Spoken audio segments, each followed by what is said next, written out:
Hello and welcome to today's edition of Vision Sport 360. I'm Austin Arome here to take you through the ever exciting world of sports. Looking at what we have for you today, we'll take a look at Super Falcons game between the game between the Super Falcons and Cameroon. The return leg will be played today in Abuja. And also, we'll try to look at the Confederations Cup involving Rivers United and Academica of Angola. And we look at other results as well coming from the CAF Confederations Cup. We also have to tell you that Everton's 10-point deduction punishment has been reduced to 6. And also news from the NBA where Jokic scored 32 points and made a 16 rebound as well as a 16 assist to make it three consecutive triple double for Jokic in the NBA. All this and more we're going to talk about, but not without going for a break. So we'll take a short break, and when we come back, we'll go into the detail of these stories.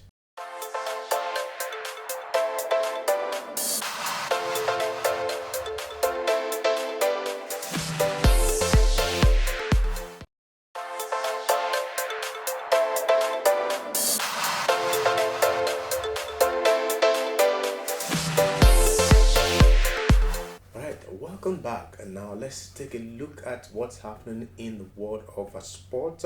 Starting from the home front, just like I said, Nigeria will be playing against Cameroon. Talking about the Super Falcons of Nigeria against the Indomitable Lionesses of Cameroon.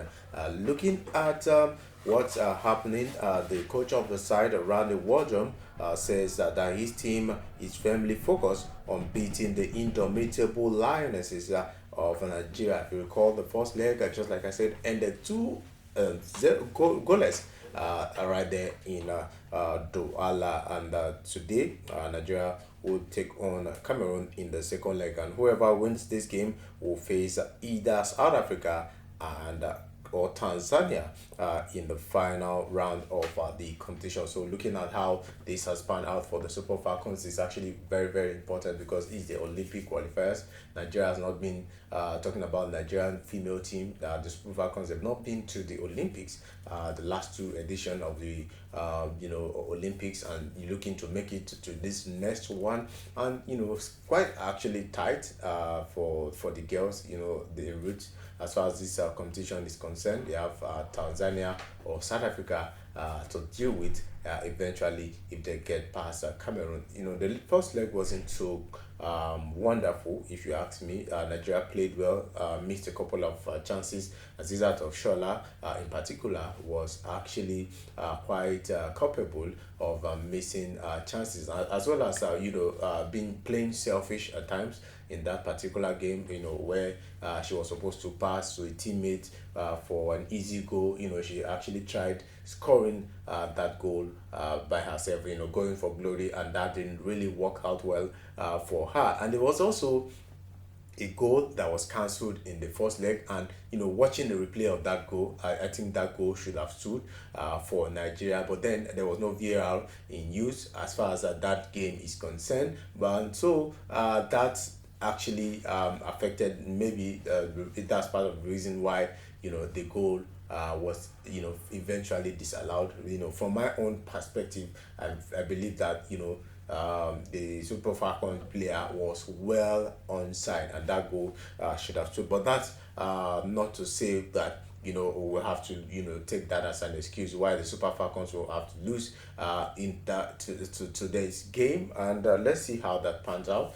Super Falcons against the Indomitable Lionesses of Cameroon, which is Super Falcons the best of luck. And moving on, switching gears, let's talk about what's happening in CAF Confederations Cup, where Rivers United beat Academical Dolubito in a 5-goal thriller, actually bringing back on course their hopes of qualifying for the next round of the CAF Confederations Cup.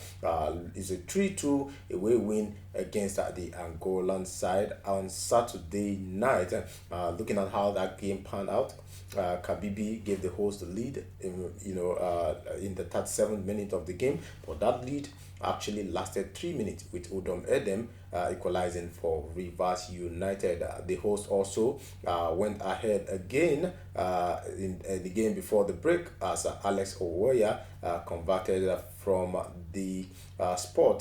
Ghana midfielder Farouk Mohamed doubled the advantage 2 minutes after the break, and Fernando Camoge reduced the deficit for the home team in the 68th minute. Rivers United remain in third position as far as Group C is concerned, with 9 points from 5 games, and Rivers United will take on Ghanaian sides Dream FC in the final game next week Sunday. And looking at how Group C is concerned, as far as Group C is concerned, the Dream FC top of the table. They have 12 points. Club Africain, they have 9 points, and Rivers United have 9 points. So Rivers United actually have an opportunity to go through to the next round of the competition, but then it's going to be a very difficult one. They have actually the goal difference is actually against them. Dream FC top of the table, 12 points, and they have talking about it's just about Rivers United will have to actually score more goals to eventually go through at the end of the day. I think they need at least 5 goals to square through as far as this counter is concerned against Dream FC. Dream FC have I think about 5 goal difference as far as the competition is concerned, while Rivers United is just plus 1 goal difference, and so they'll have to win heavily as far as that is concerned, and hoping as well that there's an upset right there in Tunisia where Club Africain will take on Academica of Angola. So it's going to be a difficult one for Rivers United, but then there is actually hope that they can qualify at the end of the day, but it's going to depend on how they play on Sunday night, next week Sunday, against the Dream FC, the team coming from Ghana. Let's look at other results from the Confederations Cup. There's also Super Sport United of South Africa playing out the 1-0 draw against the Future FC of Egypt. There's also Abu Salim of Libya losing at home to Zamalek FC of Egypt, and there's also Al Hilal Benghazi of Libya beating USM Algiers of Algeria 2-1. Is Dream FC defeating Club Africain by a lone goal. There's also Stade Malien who defeated Diabolus Noah of Central African Republic 1-0, while there's Shekushun of South Africa playing out a goalless draw against RS Burkina of Morocco. There's also Soya of Guinea against Sagrada of Angola, also playing out a goalless draw in that game. And that's as far as we can actually talk about the CAF Confederations Cup. And just to remind you that Rivers United are in Group C, on the verge of going out of the competition unless something spectacular happens at the end of the day. So we'll take a short break now, and when we come back, we have so much to talk about right here on Vision Sports 360 on WTV.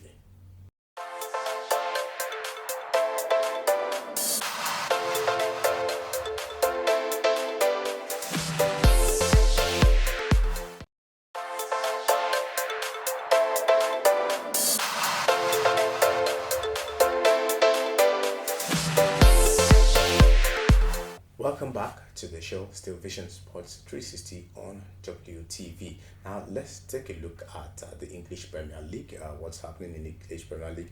Everton, punishment for breaching Premier League's financial fair play rules has been reduced from the 10 points to 6 points. After an appeal, the club were immediately docked 10 points in November for breaching profits sustainability rules in a 3-year period of 2021-2022, and the punishment, which is the biggest in Premier League history, took Everton from 14th to 19th. The reduction in the ban lifts Everton from 17th at this point to 15th position on the log. Everton, who admitted the breach, said they are satisfied with the point, the way the issue was handled. The three-person appeal board concluded that the independent commission, which imposed the 10-point ban, made legal errors on two grounds, and it said that the commission was wrong to punish Everton for being less than frank over what it told the Premier League about its new stadium depth. So a good one for Everton, as they were beginning to look over their shoulders as far as the relegation battle is concerned. I think so far so good. The manager of the side, Sean Dyche, has in a way looked to steady the ship right there at Everton from 19th position. He's been able to bring them out they're in 17th position, but then they have to keep looking over their shoulders at every point in time they are playing, and they are not playing particularly so well in recent times, not getting the results, even though I'll say they are playing well by all standards, but then they are not getting the results that will take them out of that relegation battle. So with this restoration, with what the number of points that have been added to their points right now, they are now 15th, and they can now breathe a sigh of relief, and they can actually focus more on achieving other goals, more maybe finishing in the top half of the table, rather than thinking of how they are going to navigate through the relegation battle at the end of the day. So it's actually quite an interesting one for Everton, and we'll see how that pans out at the end of the day. Probably, maybe there's going to be an appeal from the the FA, or maybe not. It depends on how they see it. So we'll see how that happens and where that will lead Everton to. Now let's switch gears. Now let's talk about basketball, where Nikola Jokic recorded his 18th triple double of the season as Denver Nuggets won 119 to 103 points at the Golden State Warriors. Jokic scored 32 points and made 16 rebounds and 16 assists as a Chase Center in California. Only the Sacramento Kings, Domantas Sabonis with 20 has more triple-double this season. And also from other results, Giannis Antetokounmpo scored 30 points and made 12 rebounds and one assist short of making a triple-double for Giannis Antetokounmpo as Milwaukee Bucks defeated the Philadelphia 76ers 119 to 98 points, and that's actually a wallop if you ask me. Such a great margin between Philadelphia 76ers and Milwaukee Bucks, and made possible by Giannis Antetokounmpo. Milwaukee Bucks are third as far as the Eastern Conference is concerned, while 76ers, who have lost 3 of their past 4 games, are fifth on the log. Miles Turner scored a season high 3 points and claimed 8 rebounds to help the Indiana Pacers to a 133 to a 111 point victory over the Dallas Mavericks. The feat actually ended a 7-game winning run for the Dallas Mavericks, whose Luka Doncic scored 33 points. Oklahoma City's Thunder triumph over the hosting Rockets 123 to 110 points. This is actually the 6th successive victory for the Oklahoma City Thunder, and Chase Gilgeous-Alexander scored 29 points in these particular games, while Grayson Allen 24 points helped the Phoenix Suns to a 123 to 113 home win against the Los Angeles Lakers, for whom LeBron James recorded a 28 points, 12 assists, and 7 rebounds as far as that game is concerned. So that's about it for this one. Those are looking at how the NBA is going this season. Milwaukee Bucks ever present always chasing for for that playoff place. The likes of Lakers as well. LeBron James, even at 37, still playing on top of this game. Still the most important player as far as the Lakers roster is a concern. It's always proven that age doesn't really matter as far as he is concerned. Other people might complain about their age, but then when it comes to LeBron James, age is not always. I think we talked about Clay Thompson last week, where he started from the bench because he's no longer himself. Due to the fact that it's already going past that his peak moment is already aging. At this point in time, so he had to start from the bench, and that's not what it looks like for LeBron James. For LeBron James, even at 37, he's constantly on the roster. He's constantly starting for the LA Lakers, and it shows.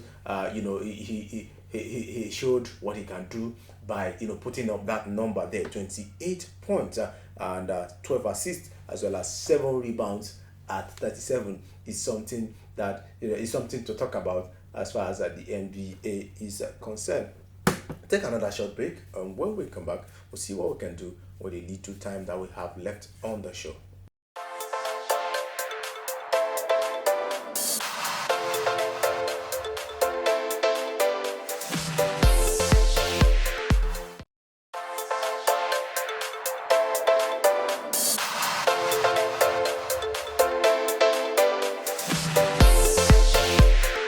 Welcome back to the show, and now we still have some other information, some other sports stories to talk about right here on the show. And we're starting from the league results. What happened in the league this weekend, over the weekend, even though we had the Carabao Cup final also to talk about, where Chelsea, I think, got a shocker. I think it's actually something that a lot of Chelsea fans are not proud of at the moment, as they lost to Liverpool, young Liverpool. But a lot of people are saying they are not actually quite young compared to the average age. When you look at the average age of Liverpool, I think it's about 26. While for Chelsea it's about 25, and that's due to the fact that when you have a team that has Van Dijk, who is 31. You have the likes of Andy Robertson, going to their 28. The likes of Endo, who is 33.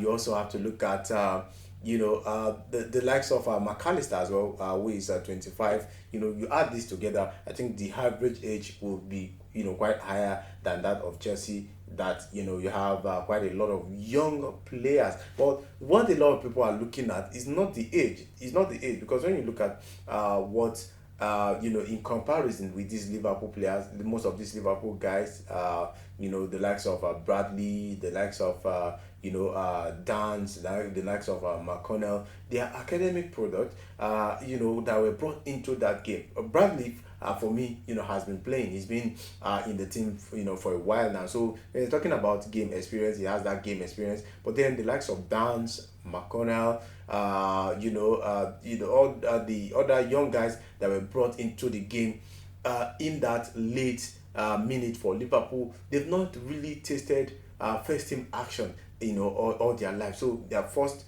time they'll be introduced into such a crucial game was in the final of the Carabao Cup, and they showed what they can do against Chelsea, who everybody said, I think someone said it was actually a billion pounds bottled job, because £1 billion, over £1 billion was spent on that Chelsea team that lost yesterday to that Liverpool, young star. So everybody is talking about the fact that Chelsea actually did not made, the right decisions in regards to, the players that they brought in, and in regards to even bringing in Pochettino, who in his career, has only won just one French league title. And what it is with PSG and the French league, like that, title. He won the French league title with PSG, and everybody is still saying that Pochettino is still untested, and as such should not have been given that Chelsea job. But then he's the coach of the side, and I feel that he has the support and the backing of the owner. Talking about Todd Boehly, I think it's a project, a long-term project, if you ask me. Which is why they had to sign a lot of young players. Gave them some of them 9 years contract, gave some of them 8 years, some of them 10 years. We'll see how that pans out. Whether the whole project is going to be successful at the end of the day. Whether this Chelsea team, the current Chelsea team, is going to turn out good is something that only time will actually decide. Now let's take a look at the results of our other leagues. Covering from the English Premier League, the Italian Serie A, and the Spanish La Liga. We are obviously going to leave out the German Bundesliga from results of games. And looking at what happened, in the Spanish La Liga, you have Celta Vigo beating Cadiz by 2 goals to 1. Real Betis defeating Athletic Bilbao 3 goals to 1. You also Las Palmas are playing out a 1-all draw against Osasuna, while Real Madrid, courtesy of that goal from Luka Modric, beating Sevilla by a lone goal. And also Granada against Valencia was postponed. We have Barcelona beating Getafe convincingly. This is the first time in recent week I would say Barcelona was convincing as they beat Getafe by 4 goals to 0. There's also Alaves playing out a 1-all draw against Mallorca, while Almeria played out a 2-all draw against Atletico Madrid. And on Friday, Real Sociedad lost to Villarreal by 3 goals to 1. Let's move on to results from the English Premier League, where Wolverhampton Wanderers played out. They defeated Sheffield United by a lone goal, and then have Aston Villa beating Nottingham Forest by 4 goals to 2.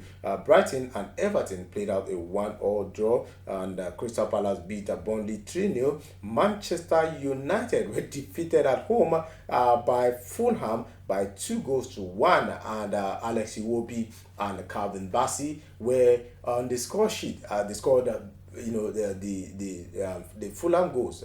Talking about Bassey and Iwobi, they were the scorer of the 2 goals for Fulham against Manchester United. And Arsenal were rampant against Newcastle United on Saturday, beating Newcastle United by 4 goals to 1. And Bournemouth narrowly losing to Manchester City by a long goal. I don't know what's wrong with Manchester City. A series of 1-0 results. Despite having most of their key stars back. Haaland was in that game. You expect Haaland to be firing all cylinders, especially when you have Kevin De Bruyne in the team. But then Haaland has not been firing all cylinders as far as Manchester City is concerned. Now let's move on to the Italian Serie A. In the Italian Serie A, Juventus actually left it later, in that game against Frosinone, as they defeated Frosinone 3 goals to 2. And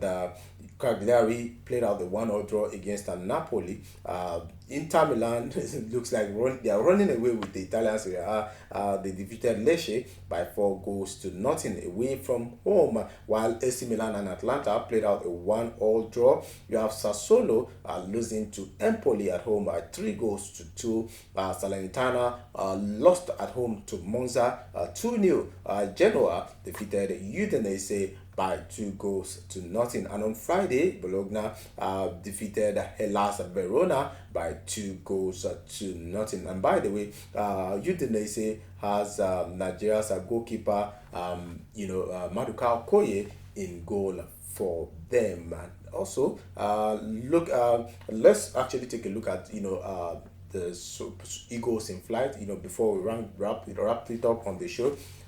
Eagles in flight. We have a young Nigerian midfielder, making a winning debut for Inter Milan. There's a Nigeria Ebenezer Akinsamiro who made the debut for Inter Milan in their 4-0 win against Lecce in the Serie A on Sunday. And Casemiro is 19 years and he joined Inter from talking about Nigerian Premier League side, Ramo Stars FC. That was in 2020. So youngster who actually is climbing the ladder as far as the Italian Serie A is concerned. And that's about it on today's edition of Vision Sport 360. And thank you all for joining us on today's show, and also to thank our production crew for doing a wonderful job behind the scene.